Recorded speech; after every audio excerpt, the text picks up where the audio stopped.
शुभप्रभात मंडळी. श्री स्वामी समर्थ. कसे आहात सगळे? नक्कीच तुम्ही सगळे बरे असणार. शाळेची घंटा वाजली किंवा ऑफिसच्या घड्याळात दुपारी 1 वाजला की एकच शब्द ऐकून पोटात कावळे ओरडण्यासोबतच चेहऱ्यावर एक गोड हसू येते. तो म्हणजे दुपारचा जेवणाचा डबा. चला तर मग मंडळी, आज माझ्या बायकोनी दुपारच्या जेवणाच्या डब्यामध्ये काय दिलं आहे हे पाहण्यासाठी तुम्हा सर्वांना किचन पर्यंत घेऊन जातो. चला तर मग पाहूया काय आहे मेजवानी.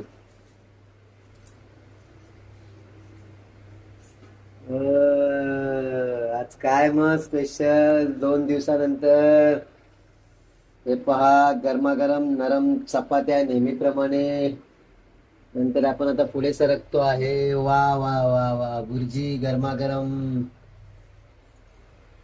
कमी वेळेत होणारी आणि पटापट अशी स्वादिष्ट एकमेव अंड्याची भुर्जी. आजच्या डब्यामध्ये आहे अंडा भुर्जी. तर मित्रांनो, माझा हा व्लॉग तुम्हाला आवडला असेल तर माझ्या चॅनलला सबस्क्राईब करायला विसरू नका. आणि असेच मी आपल्यासाठी नेहमी नवीन नवीन दुपारच्या जेवणाचा डबाच्या डिशेस घेऊन येत जाईन. तोपर्यंत धन्यवाद. श्री स्वामी समर्थ.